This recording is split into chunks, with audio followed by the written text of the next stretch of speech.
Buenas tardes, mi nombre es Dalesca Briceño, estudiante del sexto semestre de la sección B de la Facultad de Estudios Internacionales, y el día de hoy voy a hablarles un poco sobre el desarrollo económico de China.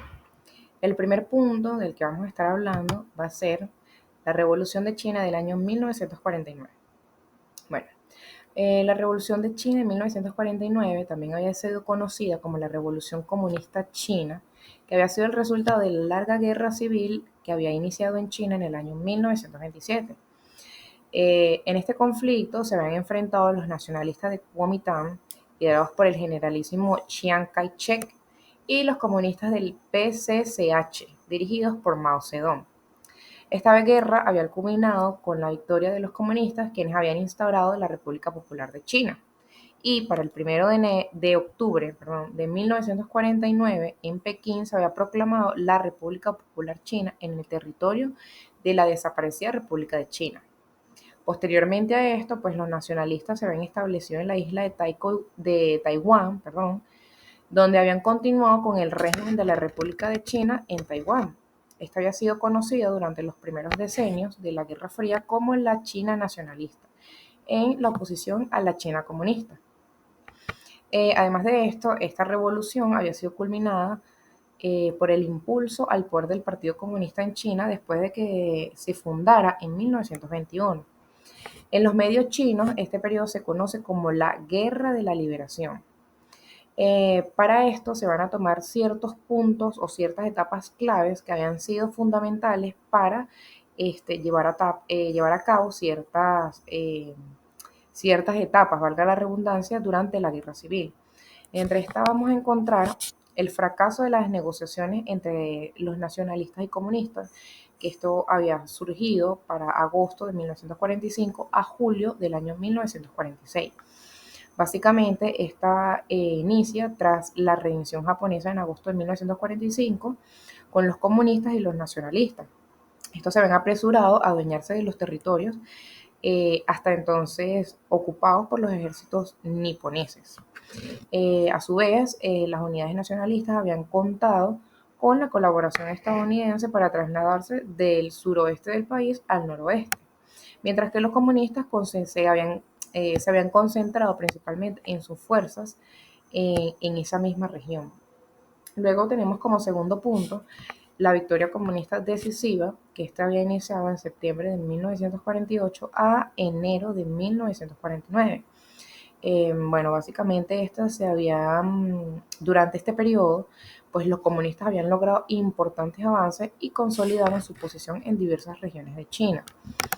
Eh, Luego tenemos como tercer punto la ofensiva final y la proclamación de la República Popular de China, que está había iniciado desde enero hasta octubre del año 1949.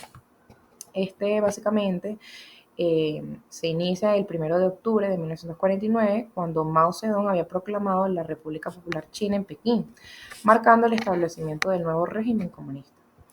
Pues básicamente, en cuanto a este punto, podemos hablar o dar un breve resumen, pues que la Revolución de China de 1949 había sido un momento crucial en la historia del país, ya que este había conducido al surgimiento de la República Popular China y al posterior establecimiento de dos gobiernos separados en la isla de Taiwán y en la del continente. Como segundo punto, vamos a tocar ahora lo que fue la economía china desde la llegada de Deng Xiaoping. Pues esta economía china había experimentado una transformación extraordinaria desde la llegada de Deng Xiaoping al poder, ya que esta había permitido explicar ciertos aspectos claves para este proceso. Como primer punto, como primer aspecto a tocar, tenemos el contexto inicial. En como se puede ver, se desenlazan ciertos puntos. Como primer punto tenemos cuando Mao Zedong asumió el poder en 1949, China estaba sumergida en la pobreza y en la devastación por la guerra. El país tenía un Producto Interno Bruto de solo 150 millones para más de 800 millones de ciudadanos. Es decir, estaba muy por debajo de los 12.000.2 billones actuales. Luego tenemos que Mao Zedong había implementado pues, proyecciones como el Gran Salto Adelante y la Revolución Cultural, que tuvieron consecuencias devastadoras para la economía y la población. Luego tenemos a Deng Xiaoping y las reformas económicas que había establecido. Entre estas tenemos que Deng Xiaoping había propuesto una nueva fórmula para modernizar China, rompió con la política establecida por Mao y había promovido las 4 modernizaciones. Estas modernizaciones pues se centraron en la agricultura, eh, que incentivó la producción agrícola y se permitió la propiedad privada de tierras, luego el sector privado, en el que se liberalizó la economía, permitiendo la inversión extranjera y la propiedad y la propiedad personal. Luego está la modernización industrial, en el que se impulsaron la industria y la tecnología y la apertura al comercio exterior, que fue donde China se había convertido en un actor global en el comercio internacional. Ahora como siguiente punto, vamos a estar tocando eh, China y su incorporación en la Organización Mundial del Comercio. Pues con este punto podemos destacar que hace más de 20 años China se había unido a la Organización Mundial del Comercio como un acontecimiento que tuvo un profundo impacto en la economía mundial, ya que esto había permitido algunos datos interesantes sobre este tema. Podemos hablar un poco sobre el crecimiento económico impresionante, ya que desde su ingreso en la Organización Mundial del Comercio en el 2001, el Producto Interno Bruto de China se había multiplicado por 11 en comparación al PIB de los Estados Unidos, que solo se había duplicado en el mismo periodo. Las exportaciones chinas también habían experimentado un crecimiento significativo y para el año 2020 las exportaciones chinas habían alcanzado 2.600 millones de dólares, superando sus creces, superando con creces los 1.400 millones de Estados Unidos y de Alemania. Luego tenemos la transformación de China en la fábrica del mundo. China había pasado de ser un país que sufrió hambrunas y millones de muertes a convertirse en una fábrica del mundo. En la década pasada se había convertido en el líder mundial en exportaciones y escaló del sexto lugar de economía mundial en el 2001 al segundo lugar ya para el año 2010, amenazando actualmente el primer puesto a Estados Unidos. Y como último punto tenemos los beneficios y los desafíos. Es evidente que China había tenido un acceso, o al tener un acceso a la Organización Mundial del Comercio, había traído consigo cambios profundos en la economía global. Si bien los consumidores de todo el mundo se habían beneficiado al tener acceso a estos productos más baratos, también hubo consecuencias negativas para esto. Pues podemos en tal caso hablar en cuanto a los sectores industriales en el occidente, ya que habían perdido competitividad y muchos habían enfrentado inclusive dificultades o incluso desapariciones. Esto contribuyó también al desarrollo acelerado del sector financiero como de compensación, lo que a su vez había desencadenado una crisis financiera para el año 2008. Básicamente, en resumen, podemos decir entonces que la entrada de China en la Organización Mundial del Comercio había acelerado su crecimiento económico y transformó su papel en el comercio mundial. Aunque trajo beneficios, también presentó desafíos para el país. Hoy en día China sigue siendo pues un actor clave en la economía global, evidentemente. Ahora, como segundo punto, vamos a hablar un poco sobre los aranceles o los nuevos aranceles. El gobierno de Estados Unidos había anunciado planes para imponer nuevos aranceles sobre los productos chinos. Estos aranceles afectaron una variedad de productos, incluyendo a su vez vehículos electrónicos, baterías, células solares, acero, aluminio y equipos médicos, etc. Esta medida surge en medio de una reñida campaña electoral en la que el presidente actual, Joe Biden, con su predecesor republicano, Donald Trump, estaban tratando de presentarse como los más duros con China. En esto se habían tocado ciertos puntos o ciertos detalles en cuanto a los aranceles. Entre estos tenemos los productos afectados. Esto básicamente, los aranceles se aplicaban gradualmente en los próximos 3 años. Ya para el año 2024 se cubrían vehículos electrónicos, células solares, jeringas, agujas, aceros y aluminio, entre otros productos. Luego está la motivación. La Elba Brainard, directora del Consejo Económico Nacional de la Casa Blanca, había afirmado que los aranceles ayudaran a frustrar los intentos chinos de dominar el mercado de las tecnologías emergentes, de manera que estos plantearan riesgos para la seguridad nacional estadounidense y la estabilidad económica, evidentemente. Luego tenemos como siguiente punto la respuesta de China.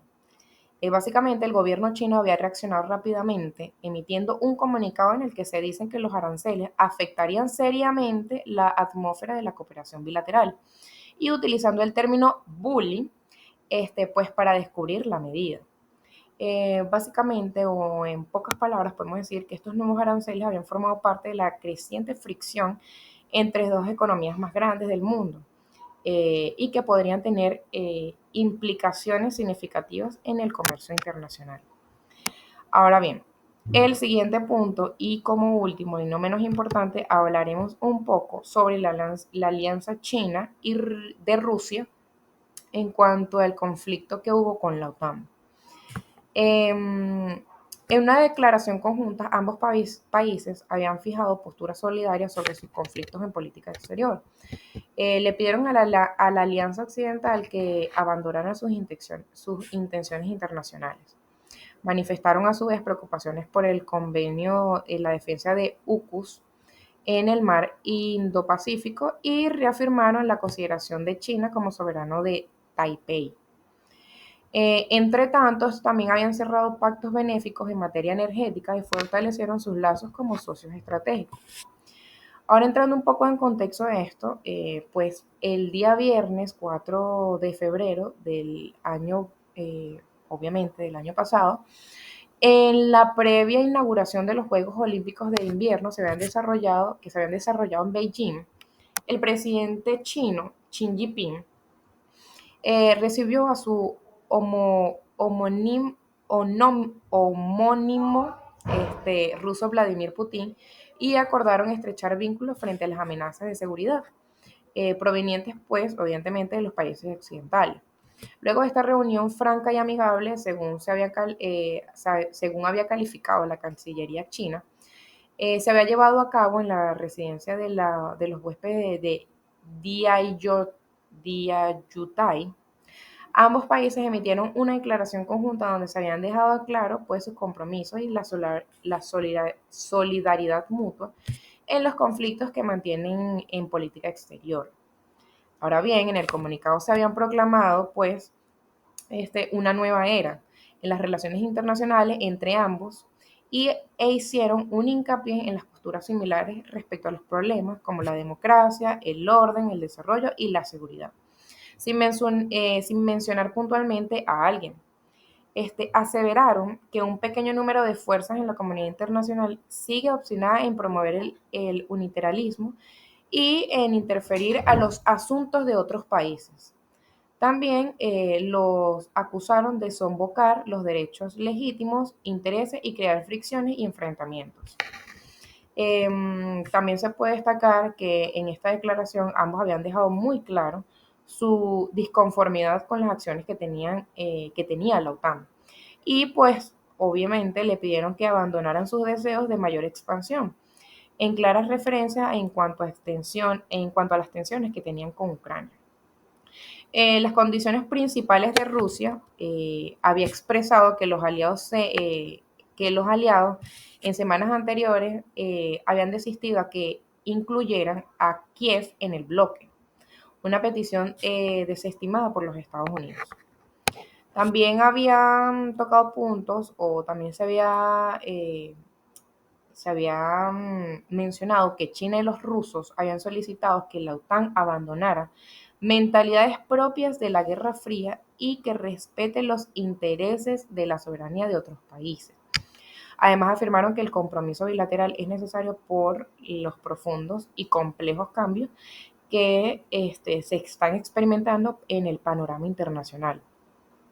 Previo a todo este contexto, publicado por Xi Jinping, este había remarcado que ambos países hondaran en su cooperación estratégica para hacerle frente a las injerencias externas y las amenazas que se estaban haciendo notar en la seguridad regional,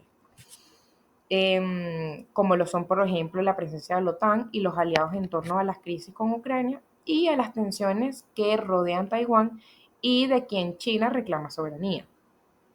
Esto es algo que no se ha cambiado y que no cambiará. Eh, este, el presidente Xi Jinping había hecho énfasis o había subrayado en que no se estaban respetando la soberanía del otro, así como sus intereses de seguridad y desarrollo. Por su parte, el ruso había recalcado que el país asiático como su socio estratégico más importante y un amigo fiel, había ponderado que las relaciones se mantuvieran en cercanía sin precedentes. Pues esto es todo, toda mi presentación. Espero les haya gustado y que haya sido de gran interés. Gracias.